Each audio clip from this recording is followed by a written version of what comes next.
बिस्मिल्लाहिर्रहमानिर्रहीम वक़ातिलू फ़ी सबीलिल्लाह अल्लज़ी युक़ातिलूनकुम वला तातदून। कुरान पाक की सूरह अल-बकरा की आयत नंबर 190 और उसका तर्जुमा है कि अल्लाह की राह में उनसे लड़ोगे तुमसे लड़ें और ज़्यादती ना करो। कल जैसे आपने देखा कि रात की तारीकी में हमारे पड़ोसी इंडिया ने, भारत ने एक बुज़दिलाना हमला किया जिसमें हमारी शहरी इलाकों को टारगेट किया, हमारे मासूम बच्चों को निशाना किया, हमारी माओ बहनों को निशाना बनाया, हमारे बुजुर्गों को निशाना, हमारी मसाजिद को, हमारे बाज़ारों को निशाना बनाया, जिसमें हमारे तकरीबन हमारे एक मासूम बच्ची शहीद हुई, उसमें औरतों को हमले हो गए, उसमें तकरीबन 33 के करीब हमारी पाकिस्तानी ज़ख्मी हुए और 7 के करीब शहादत नसीब हुई हमारे पाकिस्तान में। तो कुरान पाक का मफ़हूम भी है कि हमने ज़्यादती नहीं की, हमने अपने ऊपर हुए हुए हमले के ऊपर का डिफेंस करते हुए, और अल्हम्दुलिल्लाह अल्लाह के फजल करम से इंडिया के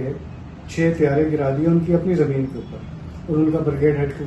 क्वार्टर तबाह हुआ, जो ज़राए बता रहे हैं, जो अस्करी ज़राए बता रहे हैं, और उसके बाद कई चौकियाँ उनकी तबाह की और कई ड्रोन उनके गिर गए। तो ये उनकी जो जंगी जुनून में मुब्तला मोदी जो हैं, उनकी जंगी जुनून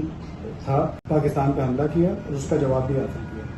तो हम तैयार हैं, हमारी आवाम तैयार है, हमारी मुसल्लह अफवाज बहरी बर्री और फ़ज़ाई, हमारे शाहीन तैयार हैं, हमारी तमाम फोर्सेस, तमाम इदारे बिल्कुल तैयार हैं। और रात को ही वज़ीर आला पंजाब मोहतरमा मरियम नवाज शरीफ ने पंजाब में इमरजेंसी डिक्लेयर की और तमाम जो इदारे थे उनकी छुट्टियाँ मनसूख करके, वो चाहे वो शहरी दिफा के इदारे हों, चाहे वो हॉस्पिटल हों, चाहे वो कुछ भी हो, उनको अलर्ट कर दिया। और फिर हमने देखा कि पूरी रात जहाँ DG/ISPR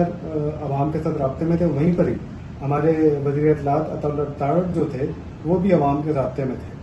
तो हम बिल्कुल तैयार हैं और इंडिया के हर उस जारियत का मुकाबला करेंगे, हर उस बुज़दिलाना अमल का मुकाबला करेंगे जो वो हम पे मुसल्लत करेगा, और उसका जवाब ऐसे ही देंगे जैसे उसको हमने रात को दिया, तो कुछ मिनटों के अंदर दिया। और हमारी आज सुबह प्राइम मिनिस्टर शहबाज शरीफ साहब ने भी कौमी सलामती की जो कमेटी था उसका इजलास भी तलब किया और मुसल्लह अफवाज को तमाम इख्तियारात दे दिए कि आप मुल्क के दिफा के लिए किसी हद तक भी जा सकते हैं। हम दिफा की बात करते हैं, हम अमन की बात करते हैं, इसीलिए इंडिया के 5 एटमी धमाकों के मुकाबले में उस वक्त के वज़ीर आज़म मोहम्मद नवाज शरीफ साहब ने 6 धमाके करके खित्ते में अमन का पैगाम दिया कि खित्ते में अमन कायम किया, एक ताकत का वो जो म्यार था उसको बराबर किया। तो दूसरी तरफ हम देखें तो हमारी जो JF-17 थंडर है, या राफेल की बात करते हैं तो हाई राफेल हो गया, इनके 3 राफेल गिर गए, और हमारे JF-17 थंडर, हमारे गोरी, अब्दाली, सूरी, हतफ, जितने भी मिसाइल थे, अबाबीलें जो थी हमारी, उन्होंने दुश्मन का डट के मुकाबला किया। ये वो नाम है, ये अब्दाली, गोरी, सूरी, ये वो नाम है कि इंडिया को याद दिलाते हैं कि वो इन नामों को वो बखूबी जानते हैं। तो हम तैयार हैं, बिल्कुल तैयार हैं, हमारे शहरी, हमारे नाम बिल्कुल पुरसकून है, कोई इनमें पैनिक नहीं है, हम अपने बुज़दिल दुश्मन का मुकाबला करने के लिए बिल्कुल तैयार हैं। पाकिस्तान जिंदाबाद, पाकिस्तान की मुसल्लह अफवाज जिंदाबाद।